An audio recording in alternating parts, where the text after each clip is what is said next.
یہاں پہ ایک میں مدنی پھول آپ کو دے دوں. یہ اکثر جو یہ بات بولی جاتی ہے نا، الصحابۃ کلہم عدول، صحابہ سب کے سب عادل ہیں،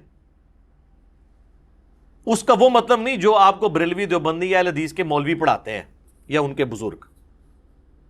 ورنہ یہاں پہ عبداللہ بن عمر بن عاص کو صحیح مسلم 4776 نمبر حدیث میں کہنا چاہیے تھا الصحابۃ کلہم عدول، سارے صحابہ عدل کرنے والے ہیں. تو تم یہ کہہ رہے ہو کہ یہ حرام خوری کا حکم دیتا ہے اور قتل ناحق کا حکم دیتا ہے، یہ کیسے ہو سکتا ہے؟ جو رٹ لگائی ہوتی ہے جناب دیوبندیوں نے بھی، جگہ جگہ صحابۃ کلہم عدول، عام بندہ سمجھتا ہے کہ قرآن آئے تو حدیث پڑھ رہے ہیں. یہ ایک جملہ ہے، ایک سلوگن ہے، اور وہ بھی صحیح معنی نہیں اس کا بیان کرتے کہ عدول کا مطلب کیا ہے. وہ ابن سیرین کا میں نے حدیث کی کتاب عدول سے بیان کر دیا. یہ اکثر کہتے ہیں نا ائمہ اہل سنت کا سلف کا فام بتائیں، اور سلف بھی یہ سٹارٹ کرتے ہیں بعد کے بابوں سے. بھئی پہلا سلف تو جو ہے وہ خلیفہ راشد ہے، دوسرا سلف جو ہے وہ صحابہ ہیں. بعد کے لوگوں کو چھوڑیں، آپ پہلے ان کا فام لیں. بہرحال میں یہ 15 حوالے جو ہے نا تیزی کے ساتھ کور کر دیتا ہوں سلف کے فام کے پوائنٹ آف ویو سے. پہلا فام تو مولا علی کا ہی لے لیں آپ، چونکہ وہ امام وقت ہیں. ابو داؤد ترمذی ابن ماجہ میں حدیث ہے علیکم بسنتی و سنت الخلفاء الراشدین المہدیین، تم پر میری سنت اور میرے خلفاء راشدین کی سنت لازم ہے. تو مولا علی خلیفہ راشد ہیں. ان کا فام یہ ہے کہ المصنف ابن ابی شیبہ میں یہ حدیث موجود ہے کہ مولا علی رضی اللہ تعالیٰ عنہ قنوت نازلہ پڑھا کرتے تھے اور کہا کرتے تھے اللہم علیک بمعاویۃ و اشیاءہ، اور عمر بن عاص کے بارے میں بھی اور ابا سلمی کے بارے میں بھی کہ اے اللہ معاویہ اور اس کے شیعہ کو تباہ و برباد کر، عمر بن عاص اور اس کے شیعہ کو تباہ و برباد کر، ابا سلمی اور اس کے شیعہ کو تباہ و برباد کر. اور ایک اور حدیث ہے المصنف ابن ابی شیبہ کے اندر کہ مولا علی سے جب اہل صفین کے بارے میں پوچھا گیا تو انہوں نے کہا کہ میں اللہ سے امید کرتا ہوں کہ اللہ تعالیٰ ان کو معاف کر دے گا. امید کیا حد تک؟ ظاہر حضرت علی نے تو فیصلہ نہیں کرنا، وہ تو اللہ نے کرنا ہے. پھر معاملہ میرے اور معاویہ کے درمیان اللہ کی عدالت میں طے پائے گا. تو یعنی اس لیول تک کہ حضرت علی اتنی ٹالرنس شو کر رہے ہیں کہ اہل صفین کی معافی کے لیے بھی تیار ہیں، لیکن حضرت معاویہ کے لیے نہیں، کہ چونکہ وہ سرغنہ تھے نا، یعنی انہوں نے ایک پارٹی کو جو ہے وہ لیڈ کر کے تو خلیفہ برحق کے خلاف ٹکروایا. تو یہ بات بھی یعنی سمجھ آنے والی ہے. تو یہ پہلا فارم ہو گیا جی، یہ پہلا ریفرنس تھا جو اس حوالے سے ہم نے ڈسکس کیا، 2 احادیث سیدنا علی کے حوالے سے. دوسرا ریفرنس جی سیدنا عمار ابن یاسر کا اپنا فہم، جن کے بارے میں صحیح بخاری میں آتا ہے کہ عمار کی زبان کو اللہ نے شیطان سے محفوظ کر دیا. یہ صحیح بخاری میں ہے. تو عمار سے پوچھ لیتے ہیں. عمار بن یاسر کا آپ حضرت علی کے ساتھ کمٹمنٹ کا لیول دیکھیں، 93 ایئرز ایج ہے. جنگ صفین لڑنے کے دوران اس وقت 93 کے تھے، وہ 37 ہجری میں شہید ہوئے. 93 سال بڑی عمر ہوتی ہے. تو عمار بن یاسر کا فہم سنن الکبری البیہقی میں موجود ہے. جب ان سے پوچھا گیا اہل شام کے بارے میں، یعنی یہ جو حضرت معاویہ کی جماعت ہے امیر شام کی، تو انہوں نے کہا کہ اہل شام نے کفر کیا، بلکہ کہو انہوں نے فسق کیا اور ظلم کیا. فسق کہتے ہیں گناہ کبیرہ کو. تو عمار بن یاسر کہہ رہے ہیں کہ اہل شام جو ہیں، اہل صفین، یہ فاسق بھی ہیں اور ظالم بھی. لہذا اہل صفین کو فاسق، ظالم، مجرم، باغی، دوزخ کی طرف بلانے والے، یہ سارے کے سارے الفاظ بالکل جسٹیفائی ہو گئے. عمار بن یاسر کا فہم بھی، سلف کا فہم بھی آ گیا. اب کوئی عمار بن یاسر کے فہم کو چھوڑ کے کوئی ریالوں والے مولوی کے فہم کو اپنا فہم مان رہا ہے تو اس کی اپنی قسمت ہے. اور یہ ریال آج کا ایشو نہیں ہے. بنو امیہ اور بنو عباس کے دور میں بھی علماء ظاہر ہے جی کوڑوں سے اور پھانسیوں سے ڈرتے تھے، سیدھی سی بات ہے. تو یہ دوسرا ریفرنس. تیسرا ریفرنس ایک تابعی کا. میں اب سٹیپ وائز آ رہا ہوں. پہلے خلیفہ راشد، پھر صحابی. حالانکہ صحابہ میں اور بھی کئی فارم میں بیان کر سکتا ہوں، لیکن میں اس کو سکپ کر رہا ہوں. آج مال نہیں، ورنہ وہ ٹاپک اور طرف چلا جائے گا. وہ پمفلٹ میں موجود ہیں سارے. اب آ جائیں تابعی کے اوپر. صحیح مسلم میں حدیث ہے 4776. ایک تابعی ہیں عبد الرحمن بن عبد رب الکعبہ، عبد الرحمن یعنی وہ تابعی ہیں، وہ کہتے ہیں کہ میں خانہ کعبہ شریف میں داخل ہوا، صحیح مسلم 4776، ایک کہانی شریف تاریخ شریف نہیں سر، سب احادیث شریف چل رہا ہے، تو یہ مولانا شریف نہیں ہے، مسلم شریف ہے 4776۔ کہتے ہیں میں نے دیکھا کہ حضرت عبداللہ بن عمر بن عاص خانہ کعبہ کی دیوار کے ساتھ ٹیک لگائے ہوئے ہیں اور لوگوں کو احادیث بیان کر رہے ہیں، اور اس میں وہ ایک حدیث بیان کر رہے تھے کہ اپنے امیر کی اطاعت ضرور کرنی ہے جو تمہارا حکمران ہے، اور اس کے اوپر ایمفسائز کر رہے تھے۔ تو اس شخص نے عرض کی کہ حضرت یہ باتیں آپ نے نبی علیہ السلام سے خود سنی ہیں؟ ان کا ہاں، میرے کانوں نے سنا، میری آنکھوں نے حضور کو دیکھا، اور میرے دل نے آپ کی بات یاد رکھی کہ امیر کی اطاعت کرنی ہے ہر حال میں۔ تو انہوں نے کہا کہ آپ کے چچا کا لڑکا معاویہ، یعنی یہ چچا زاد لگتے تھے نا، حضرت معاویہ اور عبداللہ بن عمر بن عاص، عمر بن عاص کا جو بیٹے تھے، وہ تو ہمیں کہتے ہیں کہ ہم آپس میں ایک دوسرے کا مال حرام طریقے سے کھائیں اور آپس میں ایک دوسرے کو ناحق قتل کریں، جبکہ اللہ قرآن میں کہتا ہے سورۃ النساء آیت نمبر 29 کہ حرام طریقے سے ایک دوسرے کا مال آپس میں مت ہڑپ کرو اور ایک دوسرے کو قتل مت کرو۔ آپ بتائیں اب ہم اللہ کی مانیں کہ معاویہ کی مانیں؟ تو یہ جناب فہم آ گیا ایک تابعی کا، اور ساتھ صحابی کا فہم بھی آ گیا، عمر بن عاص کا بھی، ان کے بیٹے کا عبداللہ بن عمر بن عاص۔ تو یہ جناب 3 ریفرنسز ہو گئے، خلیفہ راشد کا، اس کے بعد عمار بن یاسر کا، ایک صحابی کا، اور اس کے بعد ایک تابعی کا۔ ہاں جی 3 ہو گئے نا جی۔ آج جی چوتھا ریفرنس، علی ابن الجعد المتوفا 230 ہجری، احمد بن حنبل اور امام بخاری کے استاد ہیں، ان کی حدیث کی کتاب بھی ہے مسند علی ابن الجعد۔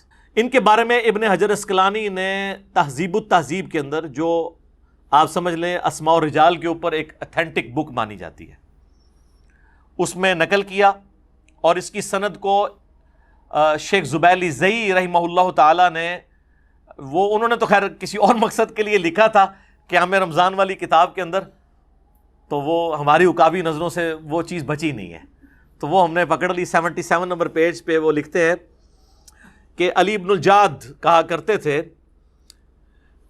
مجھے یہ برا نہیں لگتا کہ اللہ تعالیٰ معاویہ کو عذاب دے۔ یہ جملہ آج تک میں نے کبھی بیان نہیں کیا خود اپنے ریفرنس سے۔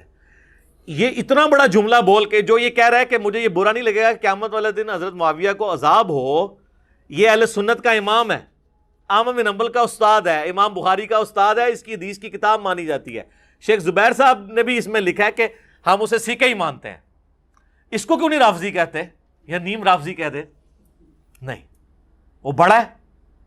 تو ہم تو سلف کا فہم عوام کے سامنے بیان کریں، یہ آپ کے سلف ان کے بارے میں لکھ کے گئے ہیں جن کا آپ جھوٹا دفاع کرتے ہیں۔ ہاں جی جناب، اب آ جائیں جی 5th ریفرنس کی طرف، اور وہ ہیں حنفیوں کے بڑے امام، امام بدر الدین عینی المتوفا 855 ہجری، جنہوں نے صحیح بخاری کی شرح لکھی ہے عمدۃ القاری۔ تو انہوں نے صحیح بخاری میں جو حدیث ہے نا 7083 کہ اگر ایک مسلمان دوسرے مسلمان کے خلاف تلوار اٹھا لے، اس کی شرح کرتے ہوئے عمدۃ القاری میں لکھتے ہیں، ورڈ بائی ورڈ میں آپ کو پڑھ کے سناتا ہوں۔ وہ کہتے ہیں کہ امام کرمانی رحمہ اللہ نے کہا کہ سیدنا علی اور حضرت معاویہ دونوں ہی مجتہد تھے، زیادہ سے زیادہ یہ ہے کہ حضرت معاویہ کو اجتہاد میں خطا لاحق ہو گئی، ان کو 1 اجر ملے گا، جبکہ سیدنا علی کو 2 اجر ملیں گے۔ تو اس دعوے کے اوپر وہ کمنٹس کرتے ہیں امام بدر الدین عینی۔ وہ کہتے ہیں میں کہتا ہوں کہ حضرت معاویہ کی خطا کو اجتہادی خطا کیسے کہہ دیا جائے، اور ان کے اجتہاد پر کیا دلیل ہے، حالانکہ ان کو یہ حدیث مل چکی تھی جو بخاری مسلم کی حدیث میں نے پہلے بیان کی، جس میں رسول اللہ نے فرمایا تھا صلی اللہ علیہ وآلہ وسلم، افسوس ابن سمیہ کو ایک باغی جماعت قتل کرے گی، اور ابن سمیہ عمار ابن یاسر ہیں، اور ان کو حضرت معاویہ کے گروہ نے جنگ صفین میں قتل کیا۔ کیا حضرت معاویہ اس پر راضی نہیں کہ ان کو برابر چھوڑ دیا جائے، چہ جائے کہ ان کو 1 اجر بھی ملے؟ یہ بات ٹیکنیکلی درست ہے. دیکھیں وہ جو حدیث ہے نا بخاری اور مسلم کی, اس میں الفاظ ہیں کہ اگر کوئی حاکم اجتہاد کرے, حاکم, تو اپنے صحیح اجتہاد کے اوپر اللہ تعالیٰ اسے 2 اجر عطا فرمائے گا, اور اگر اس نے غلط اجتہاد کیا تو 1 اجر. مخالفین تو ہوتے ہی باغی ہیں, انہوں نے اجتہاد کرنا ہی نہیں, وہ اجتہاد کے تو اہل ہی نہیں ہوتے. یعنی سیدنا علی اگر جنگ جمل, صفین اور نہروان غلط بھی لڑتے نا تب بھی 1 اجر ملتا ان کو. اب تو خیر الحمدللہ ان کی تینوں جنگیں درست ہیں, میرے ریسرچ پیپر کے اوپر سپورٹی بخاری مسلم کی کئی احادیث ہیں, تو ان کے لیے ڈبل اجر ہے. مخالفین مجتہد نہیں ہے. چھٹا ریفرنس ابن حجر اسقلانی المتوفا 852 ہجری, جو ان کے ہی زمانے کے ہیں, فتح الباری میں صحیح بخاری کی ایک حدیث ہے 3766 حضرت معاویہ کے بارے میں, جس پہ امام بخاری نے باب باندھا ہے, باب ذکر معاویہ, امام بخاری نے. تو ابن حجر اسقلانی اس کانٹیکسٹ میں لکھتے ہیں کہ امام بخاری نے یہاں صحیح بخاری میں حضرت معاویہ سے متعلق باب کے عنوان میں صرف لفظ ذکر معاویہ بیان کیا اور فضیلت یا منقبت جیسے الفاظ ذکر نہیں کیے, کیونکہ اس حدیث سے کوئی فضیلت معلوم نہیں ہوتی. وہ حدیث کیا تھی کہ حضرت معاویہ 1 وتر پڑھتے تھے, تو کہتے ہیں اس میں کوئی فضیلت والی بات نہیں. حضرت ابن عباس نے جو کہا نا کہ وہ فقیہ ہے, صحابی ہے, اس کو چھوڑ دو. اور یہ بھی حضرت ابن عباس نے تقیتاً بات کی تھی, کیونکہ طحاوی شریف حنفیوں کی شرح مانی الآثار, اس میں باقاعدہ امام طحاوی نے اس کانٹیکسٹ میں ایک اور روایت لی ہے, جس میں ابن عباس کو جب بتایا جاتا ہے نا کہ وہ 1 وتر پڑھتے ہیں حضرت معاویہ, تو کہتے ہیں اس گدھے نے یہ کہاں سے طریقہ نکال لیا, چھڑا 1 وتر والا. تو امام طحاوی اس کو سپورٹ میں لے کے آئے حنفیوں کی کہ ہم 3 وتر کے قائل ہیں. لہٰذا امام طحاوی نے مراد یہ ہے کہ اس حدیث کی تصحیح کر دی. لوگ کہتے ہیں امام طحاوی نے ساتھ نہیں لکھا کہ صحیح ہے غلط ہے, وہ ثبوت کے طور پہ جب کوئی بات پیش کی جاتی ہے تو صحیح ہونے کے ساتھ ہی پیش کی جاتی ہے. تو تاہم امام ابن ابی عاصم نے حضرت معاویہ کے مناقب میں ایک رسالہ لکھا. اسی طرح کا کام ابو عمر غلام اور ابو بکر نقاش نے بھی کیا, اور امام ابن جوزی نے بھی اپنی من گھڑت احادیث کو جمع کرنے والی کتاب الموضوعات, موضوعات شریف گڑی ہوئی حدیث ہے, اس میں بھی کچھ روایتیں نقل کی ہیں. اس کے بعد امام اسحاق بن راہوے کا قول بھی نقل کیا. ابن حجر اسقلانی مزید لکھتے ہیں یہی وجہ ہے کہ امام بخاری نے بھی اپنے استاد یعنی امام اسحاق, جنہوں نے کہا کہ کوئی فضیلت ان کے لیے ثابت نہیں ہے, لہٰذا کیٹاگوریکل ڈینائی ہو گیا. وہ جو کبھی ہادی اور مادی لے کے آتے ہیں, کبھی سمندری جہاد, کبھی کچھ, وہ سب کچھ انکار کرتے ہیں. اور امام بخاری اگر وہ سمندری جہاد والی سے وہ رزلٹ نکل رہا ہوتا تو امام بخاری حضرت معاویہ کے چیپٹر میں وہ حدیث لے آتے ہیں اور اس میں سے رزلٹ وہ اس طریقے سے نکالتے ہیں جس طرح انہوں نے نکالا ہے. پر اعتماد کرتے ہوئے حضرت معاویہ کے ذکر میں لفظ فضیلت یا منقبت استعمال کرنے سے گریز کیا ہے. اور امام نسائی کا واقعہ اس بارے میں مشہور ہے. کیا مشہور ہے؟ ان کو خصائص علی لکھنے کے اوپر ناسبیوں نے شہید کر دیا تھا, اور یہ کہتے ہیں نہیں سند لے کے آئے, تواتر ہے اس کے اوپر, تمام اسماء و رجال کی کتابوں میں یہ نقل کی گئی ہے. خود اہل حدیث کے جو دارالاسلام والے ہیں نا, انہوں نے جو سنن نسائی چھاپی ہے نا, اس کے مقدمے میں امام نسائی کی شہادت کا واقعہ لکھا ہوا ہے. تو وہ تو مانتے ہیں اس بات کو. تو وہ کہتے ہیں امام نسائی نے بھی اپنا, اچھا یہ امام نسائی کے بھی استاد ہیں, امام اسحاق اور امام بخاری کے بھی, انہوں نے بھی اپنے استاد کے قول پر اعتماد کیا اور اپنی مشہور کتاب فضائل صحابہ جو انہوں نے لکھی تھی سنن نسائی الکبریٰ کے اندر, اس میں کوئی حضرت معاویہ کے اوپر حدیث نہیں لی. پھر امام حاکم کا بھی قصہ ہے. امام حاکم بھی اسی وجہ سے تکلیفیں اٹھاتے رہے, محبت اہل بیت کی وجہ سے. امام ابن جوزی نے عبداللہ بن احمد سے ان کے والد امام احمد بن حنبل کا مکالمہ بھی نقل کیا ہے کہ انہوں نے اپنے والد امام احمد بن حنبل سے پوچھا, لو جی امام احمد بن حنبل بھی آ گئے ہیں, مشاجرات صحابہ والے فتووں کے بانی, ان کی بھی آپ بات سن لیں. احمد بن حنبل سے ان کا بیٹا عبداللہ پوچھتا ہے کہ سیدنا علی اور حضرت معاویہ کے اختلاف کے متعلق آپ کی کیا رائے ہے؟ تو امام احمد بن حنبل نے تھوڑی دیر تک سر جھکائے رکھا, پھر فرمایا کیا سمندر کوزے میں بند کیا؟ میرے بیٹے خوب سمجھ لو, سیدنا علی کے دشمن بہت زیادہ تھے جنہوں نے ان کے عیوب تلاش کرنا چاہے مگر ناکام رہے. چنانچہ ان دشمنوں نے ایک متبادل چال کے طور پر اس دوسرے شخص یعنی معاویہ کو مقصد براری کے لیے موضوع پایا جو ان سے جنگیں کر چکا تھا. چنانچہ ان دشمنوں نے سیدنا علی کے مقابلے پر اس کو بڑھا چڑھا کر پیش کیا. انہوں نے کہا کہ یہ حضرت معاویہ کے بارے میں جو حدیثیں فضیلت کی مل رہی ہیں نا، حضرت علی کو تو نیچا نہیں کر سکتے تھے، یہ گھڑی ہیں انہوں نے کہ چلو ان کو تو نیچا نہیں کر سکتے کھینچ کے، ان کو ہی اوپر کر کے برابر لے آئیں اور علی معاویہ بھائی بھائی کا جالی ایک نعرہ جو ہے وہ چاکنگ کروا دیں. پھر احمد بن حنبل کے اس قول کے اوپر ابن حجر اسقلانی کامنٹس کرتے ہیں. اچھا، اس سے یہ پتہ چل گیا کہ ابن حجر اسقلانی احمد بن حنبل اور ان کے بیٹے کی اس گفتگو کی صحت کو صحیح مانتے ہیں، تبھی تو اس سے رزلٹ نکال رہے ہیں. اور امام اسحاق بن راہویہ کی گفتگو بھی وہ صحیح مانتے ہیں. امام احمد بن حنبل کے اس جواب میں اشارہ ہے کہ کچھ لوگوں نے حضرت معاویہ کے لیے بے بنیاد فضائل گھاڑ لیے ہیں جن کی کوئی اصلیت نہیں ہے. یہ حقیقت ہے کہ حضرت معاویہ کے لیے روایتیں فضیلت تو بہت سی آئی ہیں، مگر ان احادیث میں سے کوئی بھی اصول محدثین پر اسنادی حیثیت سے صحیح نہیں ہے. اسی لیے امام اسحاق بن راہویہ اور امام نسائی نے اس موقف کو بڑے یقین سے اختیار کیا ہے کہ حضرت معاویہ کے لیے کوئی اور فضیلت ثابت نہیں ہے. صحیح مسلم میں 321 نمبر حدیث ہے کہ جب ان کا بیٹا کہتا ہے، وہ ظاہر موت کے وقت شرمندہ ہوتے ہیں جو کچھ انہوں نے حضرت معاویہ کے ساتھ مل کے حضرت علی کے ساتھ کیا ہوتا ہے، تو وہ دیوار کی طرف منہ کر کے رو رہے ہوتے ہیں، تو بیٹا تسلی دیتا ہے کہ جی آپ نے تو جنگ یرموک بھی لڑی، حضور کے صحابی بھی رہے، تو آپ کی تو بشارتیں. تو انہوں نے کہا کہ صحابی ہونا کوئی فضیلت نہیں ہے، اصل فضیلت ہے کلمہ پڑھنا. ظاہر کلمے کی وجہ سے بندہ صحابی بنتا ہے. اچھا جی، 7واں ریفرنس ملا علی قاری، یہ آپ نے اکثر سنے ہوں گے، بلکہ دیوبندی تو ان کا نام لینے سے پہلے بھی شاید وضو کرتے ہوں. ہاں، بہت احترام کرتے ہیں ملا علی قاری کا. یہ 1014 ہجری میں فوت ہوئے ہیں، آلموسٹ 400 سال پہلے.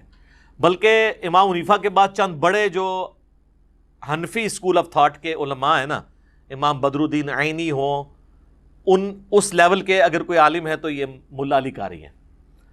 ان کا سب سے بڑا کارنامہ ہے مشکات المصابیح کی شرح لکھنا.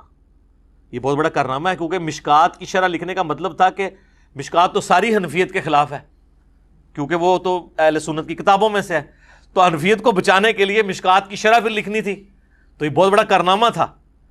تو انہوں نے مرقات المفاتیح اس کی شرح لکھی، اس وجہ سے ملا علی قاری کو عزت کی نگاہ سے دیکھا جاتا ہے.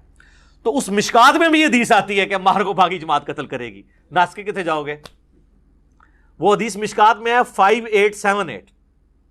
تو اس کی شرح میں ملا علی قاری، میں یقین کریں ملا علی قاری کے لیے میرے دل میں جو محبت کے جذبات پیدا ہوئے نا یہ پڑھنے کے بعد، باقی جو انہوں نے حنفیت کا جھوٹا دفاع کیا جس جگہ پہ وہ ایک الگ بات، لیکن یہاں پہ یقین کریں میں سمجھتا ہوں کہ آج کے دور میں ہوتے تو ان کو رافضی ڈکلیئر کر دیا جاتا. پرانے ہیں تو بچ گئے ہیں. تو اس حدیث کے تحت وہ لکھتے ہیں، میں کہتا ہوں کہ جب حضرت معاویہ پر واجب تھا کہ وہ اپنی بغاوت سے رجوع کر کے خلیفہ برحق سیدنا علی کی اطاعت کی طرف آ جاتے، ان کی مخالفت چھوڑ دیتے اور خلافت منفیہ کی طلب ترک کر دیتے. پہلا انہوں نے اٹیک کیا کہ حضرت معاویہ خلافت کی لالچ رکھتے تھے. یہ ملا علی قاری کہہ رہا ہے، یہ کہہ رہے ہیں قصاص عثمان چاہتے تھے. وہ ظاہر ہے وہ یہاں بھی پولیٹیکل لیڈرز آپ کو پتہ ہے کہ سامنے کچھ اور ایجنڈا ہوتا ہے، پیچھے کچھ اور ہوتا ہے، ٹھیک ہے نا. تو یہ ملا علی کہہ رہے ہیں کہ وہ خلافت کی جو طلب ہے وہ چھوڑ دیتے اور حضرت علی کی بیعت کر لیتے، جو انہوں نے نہیں کیا. تو اس سے یہ ظاہر ہوتا ہے کہ حضرت معاویہ باطن میں باغی تھے اور ظاہر میں صرف لوگوں کو دکھانے کے لیے خون عثمان کو ڈھال بنائے ہوئے تھے. سر اس سے بڑا اور کیا فتویٰ رہ گیا ہے؟ ملا علی قاری نے چک کے موندا کر چھڑیا سارے نو. یہ جملے ہم نہیں کبھی بول سکتے، اس سے بڑا تو کوئی فتویٰ نہیں لگایا جا سکتا. وہ کہہ رہے سب ظاہری تھا، اندر کچھ اور تھا. امام شوکانی، لیکن شوکانی تو چلیں چھوٹا بندہ ہے نا، وہ تو بعد میں آیا نا، ملا علی قاری سے 200 سال بعد آئے ہیں. چنانچہ یہ حدیث جو بخاری اور مسلم دونوں میں موجود ہے کہ سیدنا عمار کو ایک باغی جماعت قتل کرے گی، ان کی پوشیدہ چیز کو ظاہر کرنے والی ہے اور ان کی بغاوت کو روکنے والی ہے. وہ کہتے ہیں کہ یہ جو اندر چھپی بات تھی نا، اس کو عمار کو باغی جماعت قتل کر لے گی، اس کے بعد تو رجوع کر لیتے، تو نہیں کیا تو اس کا مطلب ہے اندر گل وچ کوئی اور ہے. وہ یہ کہہ رہے ہیں چلو پہلے تو پلیکھا لگ گیا، بعد ہی جدو عمار قتل بھی ہو گیا ہوں تو پلیکھا ختم سی، تو کہتے ہیں نہیں گل وچ کوئی اور ہے. تاہم کتاب تقدیر میں اسی طرح لکھا ہوا تھا جیسا ہو گیا. حضرت معاویہ کے عمل اور رویہ کی وجہ سے قرآن اور حدیث دونوں مہجور اور متروک ہو گئے. انہوں نے کہا قرآن کو بھی انہوں نے پس پش ڈال دیا. یہ مہجور وہی لفظ ہے. وقال الرسول یا رب ان قوم اتخذوا هذا القرآن مہجورا. سورۃ الفرقان آیت نمبر 30. رسول اللہ شکایت کریں گے کہ میری قوم نے قرآن کو پیٹھ کے پیچھے ڈال دیا تھا. تو ملا علی قاری کہتے ہیں کہ حضرت معاویہ کے رویے نے قرآن اور احادیث کو پیٹھ کے پیچھے ڈال دیا اور متروک کر دیا، یعنی اس کو ترک کر دیا. یہ 7واں ریفرنس تھا. 8واں امام عبداللہ بن محمد بن عبد الوہاب. دیکھیں کیسا بندہ ہم نے دریافت کیا ہے. سیرت الرسول کتاب کا تعارف بھی کروایا ہے، مختصر سیرت الرسول جو کوئی خریدتا ہی نہیں تھا. تو اس میں حضرت علی کے اوپر جو چیپٹر ہے نا، اس میں 10 ریفرنسز میں نے بتائے، تو میرا کلپ بھی ریکارڈڈ ہے. وہ لکھتے ہیں کہ حضرت معاویہ نے اہل شام سمیت سیدنا علی کی بیعت نہیں کی، پھر ان کی صرف مخالفت ہی نہیں کی بلکہ ان پر قتل عثمان میں اعانت اور اس پر رضامندی کا الزام بھی دھرا. وہ کہتے ہیں حضرت علی کے اوپر الزام دھرا کہ عثمان کو اس نے مروایا. کس نے؟ امیر شام نے کہا. مگر اللہ نے سیدنا علی کو اس الزام سے بچا لیا. پھر آگے جا کے لکھتے ہیں کہ سیدنا عمار کی شہادت کے بعد حضرت عمرو بن عاص نے لڑائی ترک کر دی اور بہت سے لوگوں نے بھی ان کی پیروی کی. حضرت معاویہ نے ان سے پوچھا تم نے لڑائی کیوں ترک کر دی ہے؟ انہوں نے کہا ہم نے عمار کو قتل کر دیا ہے. یہ حدیث مسند احمد میں موجود ہے، میرے ریسرچ پیپر میں بھی ہے. اور میں نے رسول اللہ سے سنا تھا صلی اللہ علیہ وآلہ وسلم کہ آپ نے فرمایا کہ عمار کو باغی جماعت قتل کرے گی. معلوم ہوا کہ ہم باغی ہیں. معاویہ بولے خاموش رہ، واللہ تم اونٹ کی طرح اپنے ہی پیشاب میں پھسلتے ہو. کیا ہم نے ان کو قتل کیا ہے؟ ان کو تو علی ان کے ساتھیوں نے قتل کیا ہے، جنہوں نے ان کو لا کے ہمارے درمیان پھینک دیا. ہم تو اپنے بچاؤ کے لیے لڑ رہے تھے جس میں وہ قتل ہو گئے. یعنی ان کا یہ تو مجبوراً تھا ان کو. استغفر اللہ. سیدنا علی کو اس کی خبر ہوئی تو حضرت علی نے آگے سے پھکی دی الزامی جواب. انہوں نے کہا اگر ہم نے عمار کو قتل کیا ہے تو پھر اپنے چچا سیدنا حمزہ بن عبد المطلب کو رسول اللہ نے کیا قتل کیا تھا، جنہوں نے لا کے ان کو کفار کے مقابلے میں بھیج دیا غزوہ احد میں. اے پھکی سی کہ بھئی جو سپورٹر ہوتا ہے وہ اگر مخالف سے لڑتے ہوئے مار دیا تو مخالف یہ کہے کہ اس نے مروایا ہے، کیوں لے کے آیا ہے. کہانی ہوتی ہے، پاویں آج دا بندہ کرائے پاویں پرانا بندہ کرائے، کڈی وڈی کہانی کرائی ہے. اچھا یہ ان کے جو سپورٹر ہیں نا بنو امیہ کے، وہ آج اسی لیول کی کہانیاں کراتے ہیں. پھر آگے جا کے لکھتے ہیں کہ بنو امیہ سیدنا علی کی تنقیص اور ان کے بارے میں نازیبا الفاظ استعمال کرتے رہے، مگر اس عمل سے علماء کے دل میں سیدنا علی کی محبت اور بڑھ گئی اور قدر و منزلت میں اضافہ ہی ہوا. عمر بن عبداللہ بن زبیر کہتے ہیں کہ بنو امیہ 60 سال تک ان کو گالیاں دیتے رہے مگر ان کا کچھ نہ بگاڑ سکے، بلکہ ان کی شان پہلے سے بھی بلند ہو گئی. یہ کہتے ہیں کہ جی یہ جو گالیاں تھیں نا یہ سب تھا، یہ تنقید تھی. اچھا تو حضرت علی پہ تنقید کرنا ثواب کا کام ہے؟ سر صحیح مسلم میں 6229 نمبر حدیث میں موجود ہے لعن اللہ ابا تراب، ابو تراب علی ابن ابی طالب پر لعنت، نعوذ باللہ. یہ الفاظ ہیں، یہ بلا کے وہ کہلواتے تھے. آج میرا ٹاپک نہیں، یوٹیوب پہ میرا کلپ آپ دیکھ لیں. کیا صحابہ اکرام کو گالی دینا کفر ہے؟ تو میں نے بتایا کہ اگر آپ اس کو کفر کہیں گے تو پھر کون کون اس میں آئے گا. اس کو فسق اور حرام ہی سمجھے. 8 ریفرنس ہو گئے. 9th ریفرنس آ گیا جی. شاہ عبدالعزیز محدث دہلوی، جو شاہ ولی اللہ دہلوی المتوفا 1176 کے بیٹے ہیں، اور یہ وہ خوش نصیب بیٹا ہے جسے بریلوی، دیوبندی، اہل حدیث تینوں اون کرتے ہیں.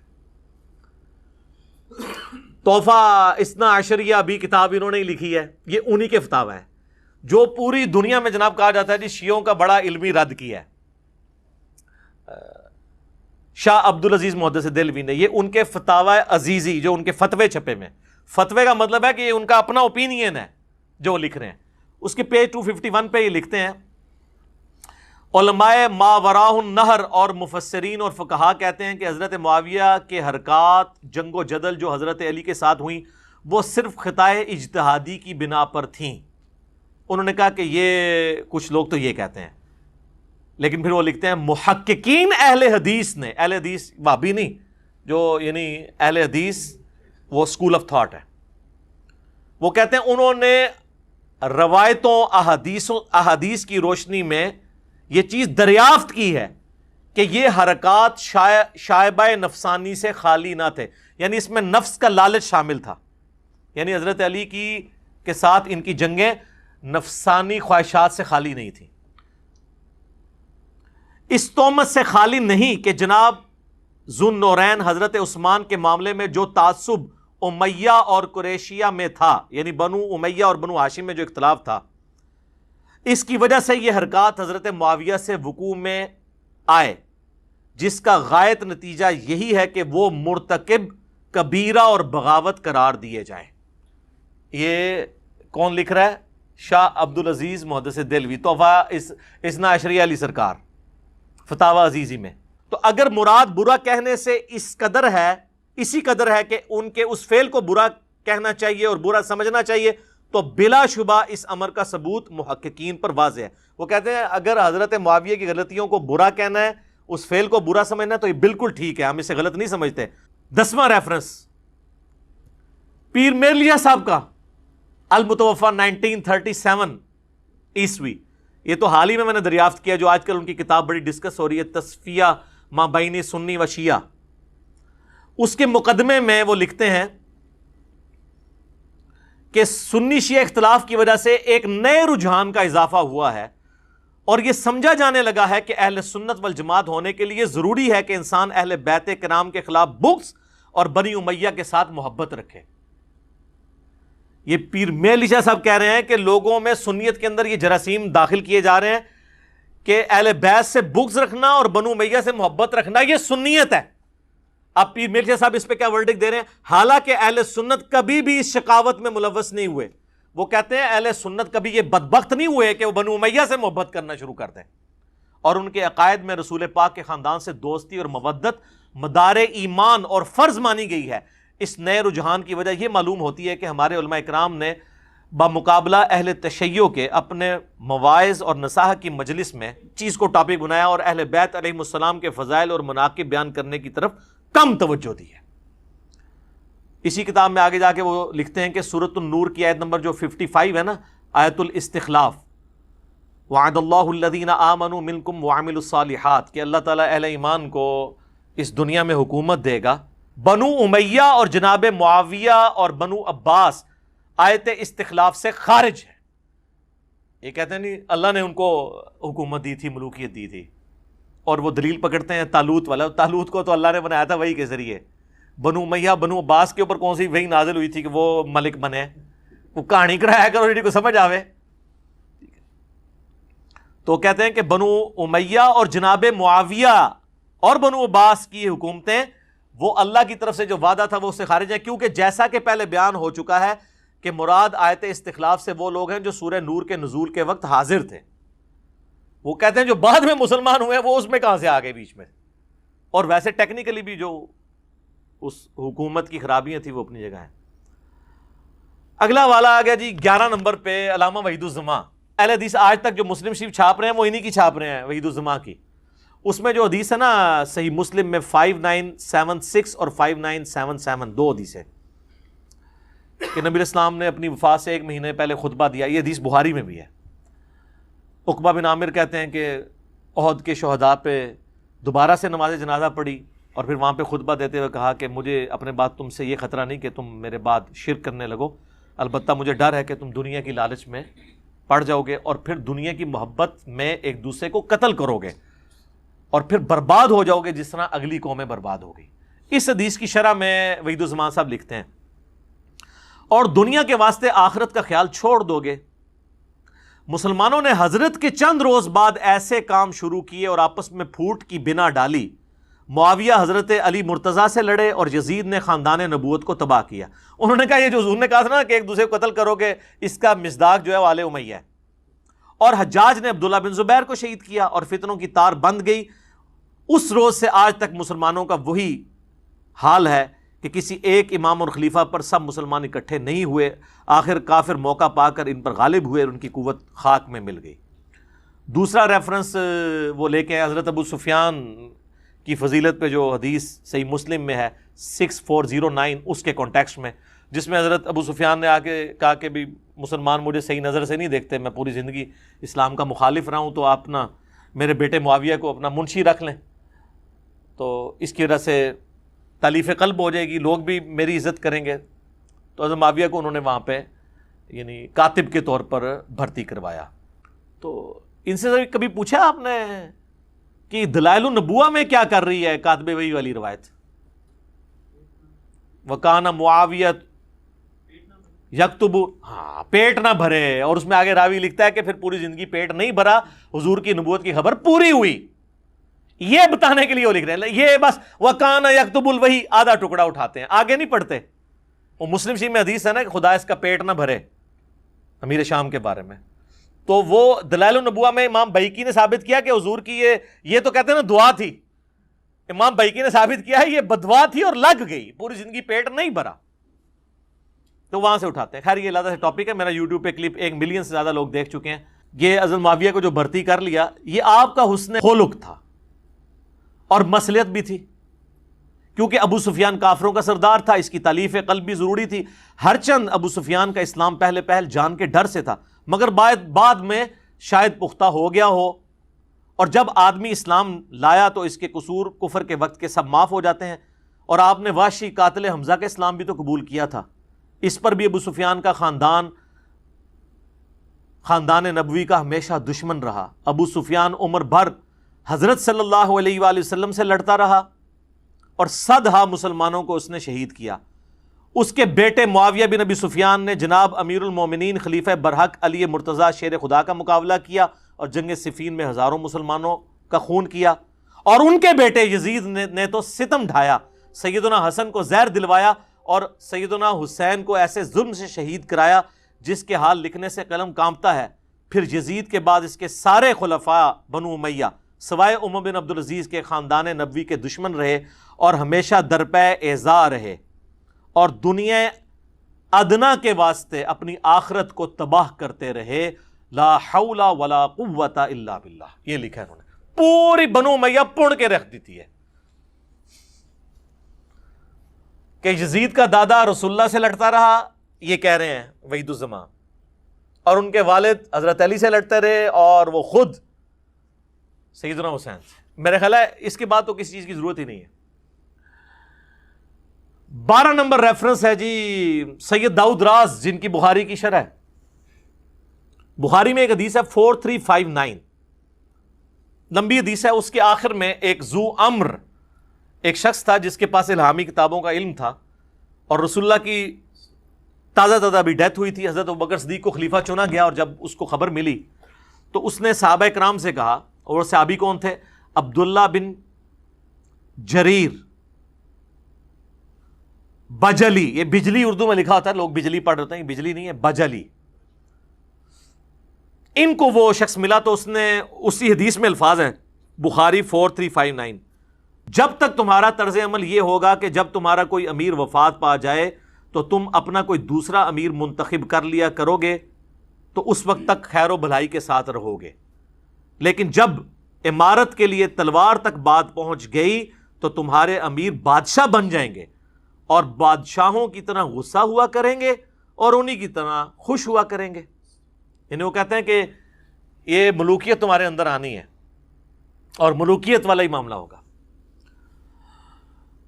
کانوا ملوکن یغضبون غضب الملوک ویرضون رضا الملوک، وہ بادشاہوں کی طرح ناراض ہوا کریں گے. بادشاہ تو ماں بدولت جس بات پہ ناراض ہو جائے، قرآن حدیث سے کیا لینا دینا بادشاہوں کا، ان کے تو اپنے موڈ کی بات ہے. اس کی شرح میں لکھتے ہیں داؤد راز خود، وہ کہتے ہیں ذو امر کی آخری نصیحت جو یہاں پر حدیث میں آئی ہے وہ بالکل ٹھیک ثابت ہوئی. خلفائے راشدین کے زمانے تک خلافت مسلمانوں کے مشورے اور صلاح سے ہوتی رہی. اس دور کے بعد کسرا اور کیسر کی طرح لوگ طاقت کے بل پر بادشاہ بننے لگے اور مسلمانوں کا شرازہ منتشر ہو گیا. حضرت امیر معاویہ رضی اللہ تعالیٰ عنہ نے جب خلافت یزید کا اعلان کیا تو کئی بصیرت مسلمانوں نے صاف یہ کہہ دیا تھا کہ آپ سنت رسول کو چھوڑ رہے ہیں اور آپ کسرا اور کیسر کی سنت کو زندہ کر رہے ہیں. یہ ہے سر بخاری میں عبد الرحمن بن ابی بکر والی جو حدیث ہے 4827، وہ پھر میرا اس پہ ٹائم لگ جائے گا. جب مروان کہہ رہا تھا کہ اللہ تعالیٰ نے امیر المومنین معاویہ کو یہ بات سجائی ہے، وہ امت کے وسیع تر مفاد میں اپنے بیٹے کو اپنے بعد خلیفہ بنانا چاہتے ہیں، تو ادھر بھی عبد الرحمن بن ابی بکر والا موجود ہے. وہ آج ٹاپک نہیں ہے، میں اس کو سکپ کرتا ہوں. بہرحال اسلامی خلافت کی بنیاد امرہم شورا بینہم کے تحت ہے، یعنی آپس کا کام مشورے سے. 13 نمبر ریفرنس میرے استاد ڈاکٹر اسرار صاحب رحمہ اللہ کا، پاکستان میں نظام خلافت کیا، کیوں اور کیسے. اس میں وہ لکھتے ہیں کہ حضرت علی کی خلافت کے بعد جو حکومتیں ہیں وہ کہتے ہیں جبکہ امیر معاویہ کی پشت پر ایک قبائلی قوت تھی جس کا شام کے اندر ایک مرکز قائم ہوا، میں ان کی نیت پر کوئی حملہ نہیں کر رہا. ظاہر برابر بھی تو کرنا ہوتا ہے نا، لوگ لٹ لے کے مغری نہ پہ جان. لیکن ان کی خلافت اس طور سے منعقد نہیں ہوئی جیسا کہ پہلے چاروں خلفاء کی ہوئی تھی. یہ فرق ہے جس کی بنا پر خلافت راشدہ حضرت علی کی خلافت پر ختم ہو گئی. اور پھر وہ لکھتے ہیں کہ شاہ ولی اللہ دہلوی نے تو کوئی اختلاف کیا ہے، بہرحال امت کا اجماع ہے اس معاملے میں کہ یہ چاروں خلیفہ راشد ہیں، اور حضرت حسن کی خلافت بھی اسی کے اندر آتی ہے. 14th ریفرنس جو ہے جی مولانا مودودی کا، حالانکہ یہ ڈاکٹر سار کے استاد ہیں لیکن میں نے اس کو بعد میں رکھا ہے تاکہ میں آپ کو بتاؤں کہ جس مودودی کو انہوں نے بدنام کیا ہے سب سے سافٹ لینگویج اس بندے کی ہے. وہ 5واں چیپٹر ہے نا خلافت راشدہ سے ملوکیت کا سفر، اس کے آخری پیرے میں وہ لکھتے ہیں اس طرح خلافت راشدہ کا نظام آخری اور قطعی طور پر خاتمہ ہو گیا. خلافت راشدہ کے نظام کا آخری اور قطعی طور پر خاتمہ ہو گیا. خلافت کی جگہ شاہی خانوادوں نے لے لی اور مسلمانوں کو اس کے بعد سے آج تک پھر اپنی مرضی کی خلافت نصیب نہ ہو سکی. ان کے غلط کام کو تو غلط کہنا ہی ہوگا. اسے صحیح کہنے کے معنی یہ ہوں گے کہ ہم اپنے صحیح اور غلط کے معیار کو خطرے میں ڈال رہے ہیں. تو یہ 14th ریفرنس، یہ تو ہمارے ائمہ اہل سنت کے ریفرنسز تھے. 15 نمبر پہ میں نے ایک غیر مسلم کا ریفرنس رکھا ہے. یہ کہتے ہیں جناب وہ یہود و نصارہ جس کی تعریف کرے نا وہ آپ سمجھ لیں یہود و نصارہ کا ایجنٹ ہے. یہی بتایا جاتا ہے نا آپ کو ہر معاملے میں کہ جی وہ قادیانیوں کو پناہ دی ہوئی ہے جرمنی والوں نے، تو لہٰذا آپ سمجھ لیں کہ قادیانی اسلام دشمن ہے. تو سر جرمنی کے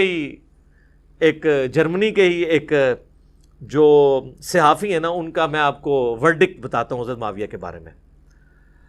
یہ مصر کے ایک مشہور عالم ہیں محمد رشید رضا رحمۃ اللہ علیہ. انہوں نے اپنی کتاب میں لکھا ہے تفسیر المنار کے اندر، اور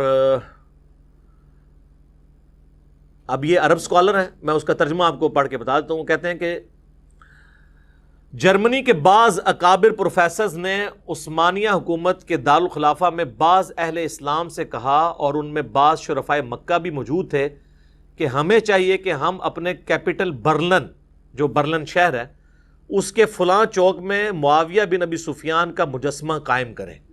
وہ کہتے ہیں کہ یہ حضرت معاویہ کے مجسمے تو غیر مسلم ملکوں میں لگے ہونے چاہیے.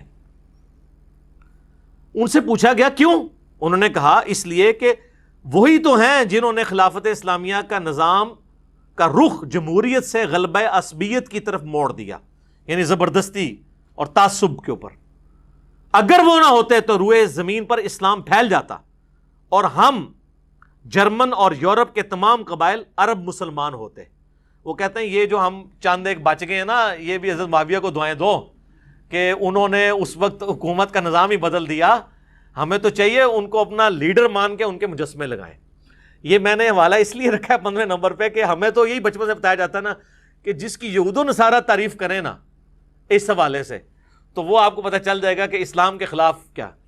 تو میں ان چیزوں پہ کامنٹس نہیں کر رہا، میرا بس کام صرف تھا کہ آپ کو بتا دوں. تو یہ میری معروضات تھیں کچھ اس حوالے سے جو میں نے آپ کے سامنے رکھیں.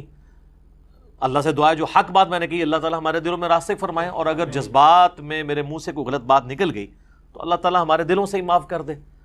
سبحانک اللہم و بحمدک اشہد ان لا الہ الا انت استغفرک و اتوب الیک وما علینا الا البلاغ المبین. جزاکم اللہ خیرا.